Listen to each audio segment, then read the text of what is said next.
وما كنا لنهتدي لولا أن هدانا الله لقد جاءت رسل ربنا بالحق ونودوا أن تلكم الجنة أورثتموها بما كنتم تعملون أشهد أن لا إله إلا الله وأشهد أن محمدا عبده ورسوله صلى الله عليه وسلم وسيد الأنبياء المرسلين وعلى آله وأصحابه أما بعد فيا عباد الله أوصيكم ونفسي بتقوى الله فقد فاز المتقون وقال الله تعالى في القرآن الكريم أعوذ بالله من الشيطان الرجيم وسارعوا إلى مغفرة من ربكم وجنة أرضها السماوات والأرض أعدت للمتقين الذين ينفقون في السراء والضراء والكاظمين الغيظ والعافين عن الناس wallahu yuhibbul muhsinin.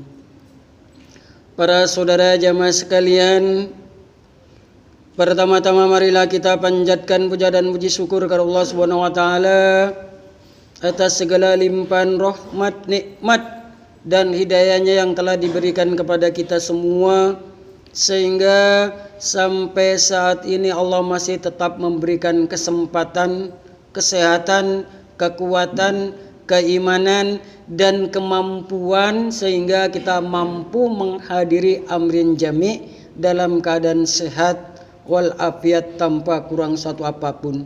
Alhamdulillahirabbil alamin. Salawat dan salam semoga tetap tercurahkan kepada junjungan kita Nabi besar Muhammad sallallahu alaihi wasallam yang telah memberikan bimbingan, tuntunan dan suri tauladan terhadap semua umatnya untuk menuju kebenaran, meninggalkan kesesatan. Para saudara jamaah sekalian, Allah menciptakan manusia dengan sebaik-baiknya bentuk. Bentuk tubuh kita, struktur tubuh kita lebih sempurna daripada hewan dan tumbuh-tumbuhan. Karena apa? Karena manusia ini diberi dua potensi oleh Allah, yakni potensi akal dan potensi nafsu. Dengan akal, manusia dapat berpikir maju, dapat mengerti, memahami dan menganalisa yang halal dan yang haram, yang batal dan yang batil, pahala dan dosa. Apabila akal mampu menguasai terhadap nafsu kita, maka dinilai oleh Rasulullah sallallahu alaihi wasallam sebagaimana orang yang cerdas. Hal ini dijelaskan di dalam hadis riwayat At-Tirmidzi an Abi Ya'la Sadad bin Wa'us anin Nabi sallallahu alaihi wasallam qala al-kayyisu man dana nafsahu wa amilali ma ba'dal maut. Dari Abi Ya'la Sadad bin Aus, dari Nabi SAW, Rasulullah SAW bersabda, al-kayyisu man dana nafsahu. Orang yang cerdas adalah orang yang mampu membangun dirinya, orang yang mampu menguasai dirinya, orang yang mampu menguasai nafsunya dan beramal untuk nanti setelah mati sebagai persiapan dari alam barzakh menuju alam akhirat. Apabila kita mampu mempertahankan kita menjadi orang yang cerdas, kita selalu berpikir dengan akal kita, mengalahkan nafsu kita, maka Allah memberikan panggilan khusus. Ya ayyatuhan nafsul mutmainnah irji'i ila rabbiki radiyatan mardiyah fadkhuli fi ibadi wadkhuli jannati. Wahai nafsu-nafsu yang tenang, jiwa-jiwa yang tenang, maka kembalilah kepada Tuhanmu. Adalah orang yang ridho dan diridhoi, berkumpullah bersama hamba-hambaku dan masuklah ke dalam surgaku. Namun sebaliknya, apabila nafsu kita telah mengendalikan pada diri kita, maka dikembalikan oleh Allah pada serendah-rendahnya makhluk. Summa rodadanau asfala safilin. Kemudian kami Allah akan mengembalikan terhadap serendah-rendahnya makhluk. Kenapa dikembalikan terhadap serendah-rendahnya makhluk? Karena selalu mengikuti hawa nafsunya. Wal ajisu man atba'a nafsahu hawaha wa tamanna 'ala Allah. Orang-orang yang lemah adalah orang yang selalu mengikuti hawa nafsunya dan berangan-angan kosong kepada Allah. Olehnya itu kita sebagai orang iman, orang yang telah dipilih oleh Allah, dijadikan orang Islam ini berusaha semaksimal mungkin agar kita mampu, akal kita menguasai terhadap nafsu kita ini. Ali bin Abi Thalib menjelaskan hal ini terhadap hadis al-kayyisu man dana nafsu wa amila lima badal maut ini yang termaktub dalam Nasul Ibad karya Ibnu Hajar al-Asqalani. Ada 3 hal dijadikan nasihat. An Ali bin Abi Thalib karamullah, kun indallahi khairun nas wa kun indan nafsi syarrin nas wa kun indan nasi rajulun minan nas. Nasihat Ali yang pertama terhadap kita semua, kun indallah khairun nas, jadilah kamu sekalian manusia yang terbaik di sisi Allah. Untuk menjadi manusia yang terbaik di sisi Allah adalah indikatornya terdapat di dalam surat Ali Imran 133. Wasari'u ila magfiratin mir rabbikum wa jannatin arduhas samawati wal ard uiddat lil muttaqin. Wasari'u, bersegeralah, berlomba-lombalah ila magfirah, terhadap pengampunan Allah. Karena surga digambarkan oleh Allah luasnya seperti langit dan bumi. Itu disediakan terhadap orang-orang yang bertakwa.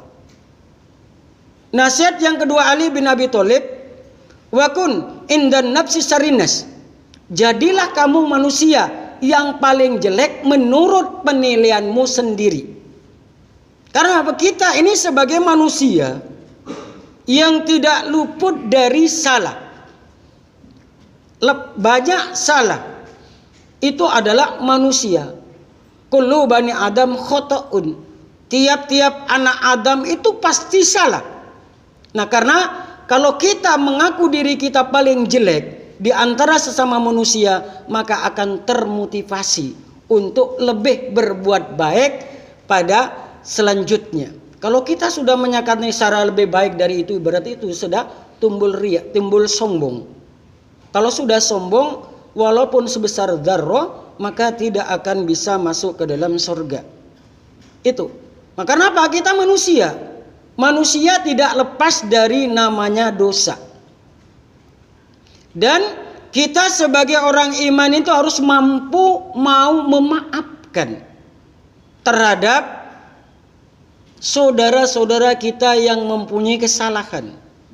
Alladzina yunfikuna fis sarra wa dharra wal kadiminal ghaidha wal afina 'anin nas wallahu yuhibbul muhsinin.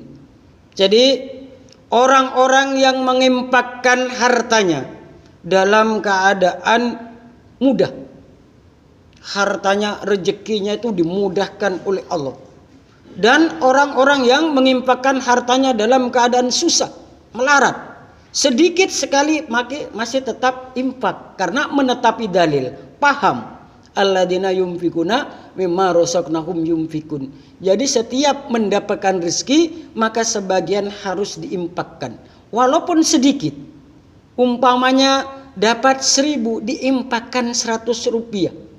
Nah, itu sebagai orang iman yang memahami bahwa harta yang diberikan oleh Allah kepada kita, rezeki yang diberikan oleh Allah kepada kita ini masih ada hak saudara-saudara kita yang belum bersih. Jadi gambarannya para ulama itu menggambarkan kalau kita sudah menginfakkan hartanya itu sebagaimana makan ikan yang sudah dibuang tulang-tulangnya. itu enak rasanya. Maka di dalam hal ini kita berusaha semaksimal mungkin menginfakkan hartanya dan bisa menahan amarah dan mau memaafkan terhadap manusia. Maka Allah akan senang terhadap orang-orang yang berbuat baik. Dan jadilah kamu manusia di antara sesama manusia. Kedudukan kita sama. Yang menentukan adalah takwa dari kita semua dalam bergaul. Kita sebagai orang iman di dalam pergaulan itu sama. Sesama orang Islam itu sama kedudukannya. Yang meletakkan kedudukan kita lebih tinggi di antara sesama derajatnya itu adalah masalah ketakwaan kita. Maka kita harus fastabiqul khairat, berlomba-lomba di dalam kebaikan. Para saudara jemaah sekalian, agar perbuatan baik kita tetap berjalan sesuai dengan syariat yang telah ditetapkan oleh Allah dan Rasulnya, maka ada 5 hal yang harus kita laksanakan sesuai dengan kemampuan kita masing-masing. Yang pertama adalah belajar, mencari ilmu. Istilah agamanya itu mengaji. Karena belajar mencari ilmu itu merupakan kewajiban bagi satu-satunya orang Islam. Bahkan kedudukan mencari ilmu itu hukumnya sama kedudukannya dengan sholat. Maka dari itu kita belajar. Setelah kita belajar, maka kita harus mengamalkan. Karena orang yang masuk surga itu bukan karena orang pintar. Pintar berdebat, kemana-mana berdebat. Tapi yang masuk surga itu adalah orang yang mau mengamalkan. Siapapun orangnya. Tilkal jannatul lati uristumuha bima kuntum ta'malun. Demikian itulah surga. Diwariskan terhadap tiap-tiap orang yang mau mengamalkan. Siapapun orangnya. Yang tua, yang besar, yang kaya, yang miskin. Yang penting mau mengamalkan sesuai dengan syariat yang telah ditetapkan oleh Allah dan Rasulnya. Sebagaimana sabda Rasulullah SAW. Taraktu fikum amrayni lan tadilu matamasaktum bihima kitabillah wa sunnatin nabi. Telah kutinggalkan 2 perkara. Tidak akan sesat kamu sekalian selama kamu menetapi 2 perkara. Kitabillah, Al-Quran wa sunnatin nabi adalah hadis. Kita kaji Al-Qurannya, kita kaji al-hadisnya. Al-Quran itu global, umum.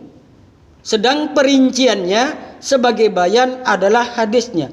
Wa aqimus shalah wa atuz zakah warka'u ma'ar raki'in.